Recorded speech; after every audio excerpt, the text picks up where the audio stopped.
ಅಯೋಧ್ಯೆಯ ರಾಮ ಮಂದಿರದ ಉದ್ಘಾಟನೆ ಆಗ್ತಾ ಇರುವ ಸಂದರ್ಭದಲ್ಲಿ ರಾಮಲಲ್ಲನ ಪ್ರತಿಷ್ಠಾಪನೆಯ ವಿಚಾರ ಚರ್ಚೆ ಆಗ್ತಾ ಇರುವಂತದ್ದು. ಪ್ರಮುಖವಾಗಿ ದೇಶದ 4 ಭಾಗಗಳಿರುವಂತಹ ಪೀಠಗಳ ಪೈಕಿ 2 ಪೀಠಗಳು ನಾವು ಹೋಗೋದಿಲ್ಲ, ಇಲ್ಲಿ ಸರಿಯಾಗಿಲ್ಲ, ಶಾಸ್ತ್ರಬದ್ಧವಾಗಿಲ್ಲ ಅನ್ನುವಂತಹ ವಿಚಾರವನ್ನ ಹೇಳ್ತಾ ಇದ್ದಾರೆ.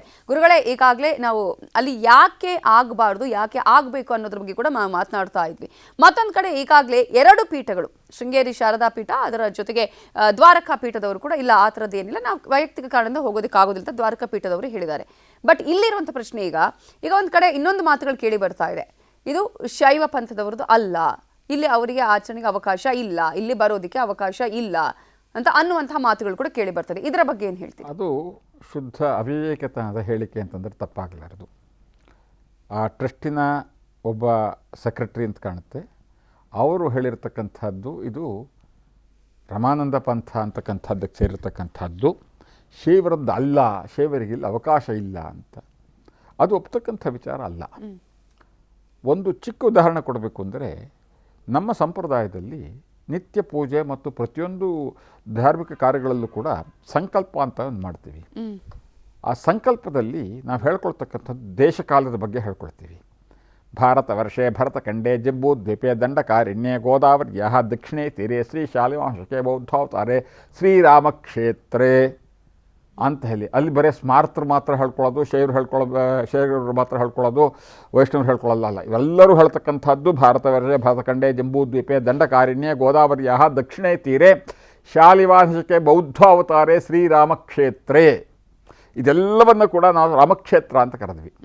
ಜೊತೆಗೆ ಇಲ್ಲಿ ನಾವು ಶೈವರು ಅಥವಾ ಸ್ಮಾರ್ತರು ಅಂದ ಮಾತ್ರಕ್ಕೆ ರಾಮನ ಪೂಜೆ ಮಾಡಬಾರ್ದು ಅಂತಲೋ ಅಥವಾ ಮಾಡೋದಿಲ್ಲ ಅಂತಲೋ ಎಲ್ಲೂ ಇಲ್ಲ. ಬೇಕಾದಷ್ಟು ರಾಮಕೃಷ್ಣ ಆರಾಧಕರು ಹೌದು, ರಾಮನ ಆರಾಧಕರು ಹೌದು, ಕೃಷ್ಣನ ಆರಾಧಕರು ಹೌದು. ಬೇಕಾದಷ್ಟು ರಾಮರ ದೇವಾಲಯಗಳು ದಕ್ಷಿಣ ಭಾರತದಲ್ಲಿರ್ತಕ್ಕಂಥ ಬಹಳಷ್ಟು ರಾಮರ ದೇವಾಲಯಗಳಲ್ಲಿ ಸ್ಮಾರ್ತ ಸಂಪ್ರದಾಯದ, ಶೈವ ಸಂಪ್ರದಾಯದ ಅರ್ಚಕರಿದ್ದಾರೆ. ಅದರ ಪ್ರತಿಷ್ಠಾಪನೆಗಳನ್ನು ಕೂಡ ಶೈವ ಸಂಪ್ರದಾಯದ ರೀತಿಯಲ್ಲೇ ಮಾಡ್ತಾರೆ, ಅಂಥವರು ಇದ್ದಾರೆ. ಶ್ರೀ ವೈಷ್ಣವ ಸಂಪ್ರದಾಯದಲ್ಲೂ ಅದನ್ನು ಮಾಡ್ತಕ್ಕಂಥವ್ರು ಇದ್ದಾರೆ, ಮಾಧ್ವ ಸಂಪ್ರದಾಯದಲ್ಲೂ ಅದನ್ನು ಮಾಡ್ತಕ್ಕಂಥವ್ರು ಇದ್ದಾರೆ. ಶ್ರೀರಾಮಚಂದ್ರ ಇಡೀ ಮನುಕುಲದ ಅಥವಾ ಎಲ್ಲ ಜೀವಿಯ ಆರಾಧ್ಯ ದೈವ ಅಂತಂದ್ರೆ ತಪ್ಪಾಗಬಾರ್ದು. ಬರೇ ಮನುಕುಲಕ್ಕೆ ನಾನು ಸ್ಥಿಮಿತವಾಗಿಲ್ಲ, ಎಲ್ಲ ಜೀವಿಯ ಒಂದು ಆರಾಧ್ಯ ದೈವ ಶ್ರೀರಾಮಚಂದ್ರ. ನಮ್ಮ ಶೈವ ಕ್ಷೇತ್ರಗಳಲ್ಲಿ ಕೂಡ ರಾಮನವಮಿ ಅಥವಾ ರಾಮನವರಾತ್ರಿ ಅಂತಕ್ಕಂಥದ್ದು ಬಹಳ ವಿಜೃಂಭಣೆಯಿಂದ ಆಚರಣೆ ಮಾಡ್ತಕ್ಕಂಥ ಬಹಳ ದೊಡ್ಡದಾದಂತಹ ಒಂದು ಉತ್ಸವ ಅದು. ನಮ್ಮ ದಕ್ಷಿಣ ಭಾರತದಂತೂ ಪ್ರತಿ ಮನೆಗಳಲ್ಲೂ ಕೂಡ ರಾಮೋತ್ಸವ, ರಾಮನವಮಿ ಆಚರಣೆ, ರಾಮೋತ್ಸವದ ಆಚರಣೆಯನ್ನು ನಾವು ಕಾಣ್ಬೋದು. ಜೊತೆಗೆ ರಾಮನವರಾತ್ರಿಯ ಒಂದು ನವರಾತ್ರಿ, ಚೈತ್ರ ನವರಾತ್ರಿಯನ್ನು ರಾಮನವರಾತ್ರಿ ಅಂತ ಕರೆದು ನಾವು ಅದನ್ನ ಆಚರಣೆ ಮಾಡ್ತೀವಿ. ಅಂತಹ ಒಂದು ಪವಿತ್ರವಾದಂತಹ ಒಂದು ಸ್ಮರಣೀಯವಾದ ದಿನ, ಸುವರ್ಣಾಕ್ಷರಗಳಲ್ಲಿ ಬರೆದಿಡಬೇಕಾದಂತಹ ಒಂದು ಅದ್ಭುತವಾದ ದಿವಸ ಜನವರಿ 22, 2024ನೇ ಇಸ್ವಿ. ಅದರಲ್ಲಿ ಅಪಸ್ವರ ಹುಡುಕ್ತಕ್ಕಂಥದ್ದಕ್ಕೆ ಕಾರಣ ಏನೋ ಕಾರಣ ಹೇಳ್ಕೊಂಡು ನಾವಲ್ಲಿ ನಮ್ಮ ಅಪಸ್ವರವನ್ನು ಹೇಳ್ಬೋದೇ ಹೊರತಾಗಿ ನಮ್ಮ ಪರಮ ಪೂಜ್ಯ ಗುರುವರೇಂದ್ರರಂತಹ ಶೃಂಗೇರಿ ಶಾರದಾ ಪೀಠದವರು ಸ್ಪಷ್ಟವಾಗಿ ಅವರು ಹೇಳಿರ್ತಕ್ಕಂಥದ್ದು, ಇದರ ಬಗ್ಗೆ ಯಾವುದೇ ಥರದ ಭಿನ್ನಾಭಿಪ್ರಾಯಗಳೂ ಇಲ್ಲ. ಆ ದಿವಸ ಪ್ರತಿಯೊಬ್ಬರೂ ಕೂಡ ರಾಮನಾಮ ಜಪವನ್ನು ಮಾಡಬೇಕು, ರಾಮರ ಕೋಟಿ ಯಜ್ಞವನ್ನು ಮಾಡಬೇಕು, ರಾಮನಾಮ ಜಪವನ್ನು ಮಾಡಿ ಪ್ರತಿ ಮನೆಗಳಲ್ಲೂ ಕೂಡ ರಾಮನ ಸ್ಮರಿಸಿ, ಇದೊಂದು ಅಭೂತಪೂರ್ವವಾದಂತಹ ಸ್ಮರಣೀಯವಾದಂತಹ ದಿವಸ ಇದು ಅಂತ ಅವರು ರಾಮನಾಮ ಜಪಕ್ಕೆ ಕರೆ ಕೊಟ್ಟಿದ್ದಾರೆ, ರಾಮತಾರಕ ಜಪಕ್ಕೆ ಕರೆ ಕೊಟ್ಟಿದ್ದಾರೆ, ರಾಮತಾರಕ ಯಜ್ಞಕ್ಕೆ ಕರೆ ಕೊಟ್ಟಿದ್ದಾರೆ.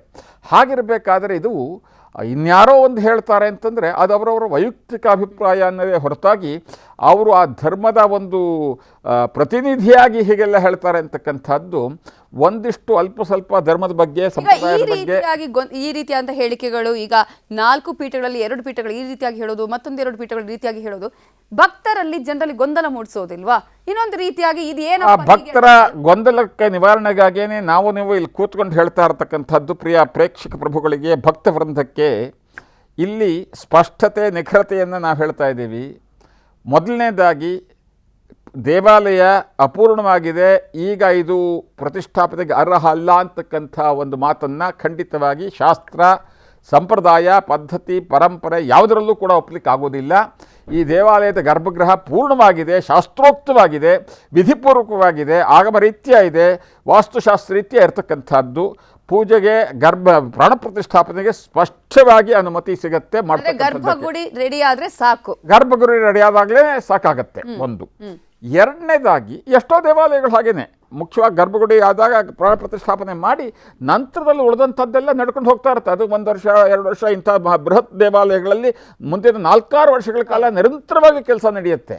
ಹಾಗಂತ ನಾವು ಪ್ರತಿಷ್ಠಾಪನೆ 4-6 ವರ್ಷ ನಿಧಾನ ಮಾಡೋಕ್ಕಾಗತ್ತೆಯೇ? ಮಾಡೋಕ್ಕಾಗೋದಿಲ್ಲ. ಈಗ ಮಾಡಬೇಕಾಗುತ್ತೆ. ಅಂದ್ರೆ ಇಲ್ಲಿ ಈಗ ಲೋಕಸಭಾ ಚುನಾವಣೆನೂ ಕೂಡ ಒಂದು ಮುಂದಿಟ್ಕೊಂಡು ಇಲ್ಲೇ ಅದೆಲ್ಲ ಇಲ್ಲ. ಇಲ್ಲಿ ಈ ಪ್ರಾಣ ಪ್ರತಿಷ್ಠೆ ಮಾಡ್ತಾ ಇರತಕ್ಕಂತಹ ಒಂದು ಭಕ್ತ ಸಮೂಹ, ಟ್ರಸ್ಟಿಗಳು ಮತ್ತು ಅದಕ್ಕೆ ಸಂಬಂಧಪಟ್ಟಂಥ ಒಂದಿಷ್ಟು ಸ್ವಯಂ ಸೇವಕರು ಇವರು ಯಾರಿದ್ದಾರೆ ಅವರಿಗೆ ಆ ಲೋಕಸಭಾ ಚುನಾವಣೆ ಗಮನದಲ್ಲೂ ಇಲ್ಲ. ಇದನ್ನು ದೇವಸ್ಥಾನ ನಿರ್ಮಾಣ ಮಾಡಬೇಕು ಅನ್ನೋದೇ ಹೊರತಾಗಿ ಲೋಕಸಭೆ ಚುನಾವಣೆಗೂ ಇದಕ್ಕೂ ನೀವು ಯಾವ್ಯಾವುದಕ್ಕೂ ಗೋಕುಲಾಷ್ಟಮಿಗೂ ಇಮಾಮ್ ಸಾಬಿಗೂ ಸಂಬಂಧ ಕಲ್ಪಿಸಿದ ಹಾಗೆ ಲೋಕಸಭೆ ಚುನಾವಣೆ ಅದು ಅದ್ರ ಪಾಡಿಗೆ ಅದು ನಡ್ಕೊಂಡು ಹೋಗುತ್ತೆ.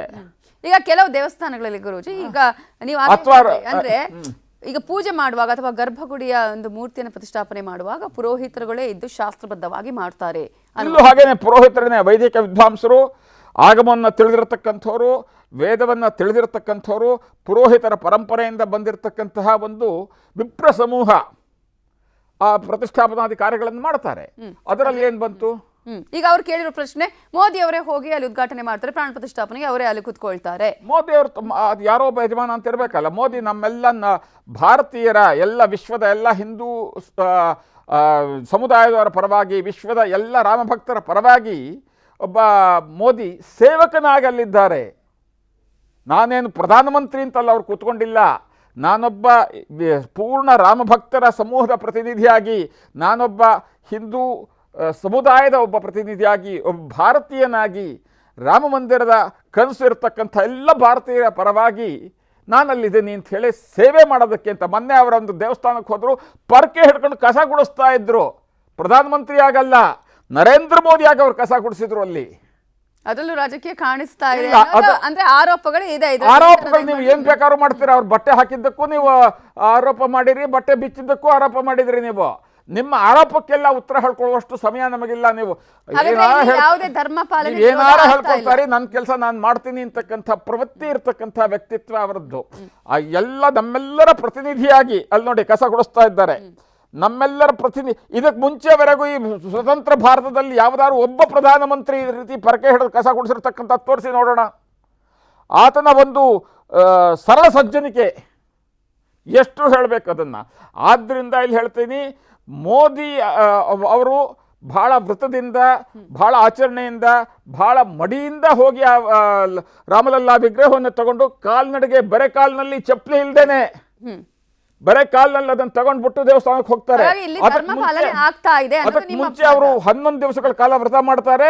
ನಮ್ಮೆಲ್ಲ ಎಷ್ಟೋ ಜನ ಪುರೋಹಿತರಕ್ಕಿಂತಲೂ ಪವಿತ್ರವಾದಂತಹ ಬದುಕನ್ನು ಬದುಕಿ 11 ದಿವಸಗಳ ಕಾಲ ಅವ್ರು ಹೋಗಿ ಮಾಡ್ತಾ ಇದ್ದಾರೆ. ಒಂದು ವರ್ಡ್ ಅಲ್ಲಿ ಹೇಳೋದಾದ್ರೆ ಧರ್ಮ ಪಾಲನೆ ಆಗ್ತಾ ಇದೆ, ಧರ್ಮ ಪಾಲನೆ ಕಟ್ಟುನಿಟ್ಟಾಗಿ ಸ್ಪಷ್ಟವಾಗಿ ಆಗ್ತಾ ಇದೆ. ಈಗಲೂ ಶಾಸ್ತ್ರದಲ್ಲಿ ಇರ್ತಕ್ಕಂಥದ್ದನ್ನೇನಾದ್ರು ನೀವು ಅಲ್ಲಿ ಹೇಳಿದ್ರೆ, ನೋಡಪ್ಪ ಇದು ನೀವು ಮಾಡ್ತಾ ಇರೋ ತಪ್ಪು ಅಂದ್ರೆ ತಕ್ಷಣ ಅವ್ರು ತಿದ್ದುಕೊಳ್ತಾರೆ. ಅದನ್ನ ಜವಾಬ್ದಾರಿ. ಏನೋ ನೀವು ಶಾಸ್ತ್ರದಲ್ಲಿ ಇರ್ತಕ್ಕಂಥದ್ದನ್ನು ಸ್ಪಷ್ಟವಾಗಿ ಅವ್ರಿಗೆ ತೋರಿಸಿ, ಶಾಸ್ತ್ರದಲ್ಲಿ ವಿರೋಧವಾಗಿದೆಯಲ್ಲ ಇದು ಅಂತಂದರೆ, ಜನವರಿ 22 ಮಧ್ಯಾಹ್ನ 11 ಗಂಟೆ ಒಳಗಡೆ ನೀವೇನಾರು ಅದು ಶಾಸ್ತ್ರದ ವಿರೋಧ ಇದೆ ಅಂತಂದರೆ ಅದನ್ನವ್ರು ತಿದ್ದುಕೊಳ್ತಾರೆ. ಅದರಲ್ಲಿ ವಿರೋಧ ಏನು ಇಲ್ಲ. ಅವ್ರು ವಿಧಿಪೂರ್ವಕವಾಗಿ 4 ಸಾರಿ ಅದ್ರ ಬಗ್ಗೆ ಚರ್ಚೆ ಮಾಡಿ ಸಂಬಂಧಪಟ್ಟವ್ರ ಹತ್ರ ಸ್ಪಷ್ಟತೆಯನ್ನು ತಗೊಂಡು ಅವರು ಆ ಕೆಲಸ ಮಾಡ್ತಾ ಇದ್ದಾರೆ.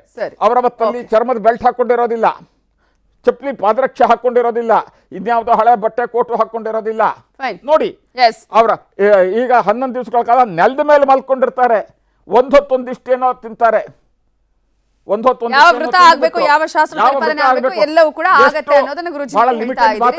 ಯಾವುದೇ ರೀತಿಯಾದಂತಹ ಪೀಠಗಳ ಭೇದ ಬೇಡ ಅವ್ರು ಮಾಡ್ತಾ ಇರೋದನ್ನ ಅದ್ ಹೇಗೆ ಶಾಸ್ತ್ರಕ್ಕೆ ವಿರೋಧ ಅಂತೀರಾ? ಏನ್ ಹೇಳ್ತಾ ಹಾಗಾದ್ರೆ ಶಾಸ್ತ್ರ? ಆಗಮ ರೀತಿಯ ತಗೊಳ್ಳಿ, ತಪ್ಪು ನಡೀತಾ ಇಲ್ಲ. ವೇದಶಾಸ್ತ್ರ ರೀತಿಯ ತಗೊಳ್ಳಿ, ತಪ್ಪು ನಡೀತಾ ಇಲ್ಲ. ಅಲ್ಲಿ ಇನ್ನೂ ಏನಾರು ನೀವು ತಪ್ಪು ಅಂದ್ರೆ ಅದನ್ನ ಶಾಸ್ತ್ರೋಕ್ತವಾಗಿ ಸಂಹಿತೆ ಸಮೇತ ಬನ್ನಿ, ಅವಕಾಶ ಕೊಡಿಸ್ತೀನಿ, ಓಕೆ ಅದು ಪ್ರೂವ್ ಮಾಡಿ. ಬಟ್ ಈ ಅವ್ರನ್ನ ರೀತಿಯ ತಿದ್ದುಕೊಳ್ತಾರೆ ಕೂಡ್ಲೇನೆ. ಫೈನ್, ಈ ರೀತಿಯ ಭಿನ್ನತೆ ಒಂದಷ್ಟು ಗೊಂದಲವನ್ನ ಮೂಡಿಸುವಂತ ಪ್ರಯತ್ನಗಳಾಗಿದೆ. ಬಟ್ ಗುರುಜಿ, ನೀವು ಹೇಳಿದ್ರೆ ಅಲ್ಲಿ ಯಾವುದೇ ರೀತಿಯಾದಂತಹ ಉಲ್ಲಂಘನೆಗಳು ಆಗ್ತಾ ಇಲ್ಲ ಅನ್ನೋದು ಜನರ ಮನಸ್ಸಲ್ಲೂ ಕೂಡ ಅದೇ ಉಳಿಲಿ ಅಂತ ನಮ್ಮ ಆಶಯ. ಥ್ಯಾಂಕ್ ಯು ಸೋ ಮಚ್ ಗುರುಜಿ, ನಮ್ಮ ಈ ಕಾರ್ಯಕ್ರಮದಲ್ಲಿ ಪಾಲ್ಗೊಂಡಿದ್ದಕ್ಕಾಗಿ. ಸಮಸ್ತ ಸನ್ಮಂಗಳಾನಿ ಭವಂತು. ಜೈ ಶ್ರೀರಾಮ್. ಕನ್ನಡಿಗರ ನೆಚ್ಚಿನ ನ್ಯೂಸ್ 18 ಕನ್ನಡ ಈಗ ವಾಟ್ಸ್ಆಪ್ನಲ್ಲೂ ಲಭ್ಯ. ಕರ್ನಾಟಕ, ದೇಶ ವಿದೇಶಗಳ 360 ಡಿಗ್ರಿ ಸುದ್ದಿಯ ವಿವರಗಳನ್ನ ನಿಮ್ಮ ಕೈ ಬೆರಳುಗಳಲ್ಲೇ ಪಡಿಲಿಕ್ಕೆ ಈ QR ಕೋಡ್ ಅನ್ನ ಸ್ಕ್ಯಾನ್ ಮಾಡಿ, ನಮ್ಮ ಚಾನಲ್ ಫಾಲೋ ಮಾಡಿ, ನೋಟಿಫಿಕೇಶನ್ ಆನ್ ಮಾಡಿ.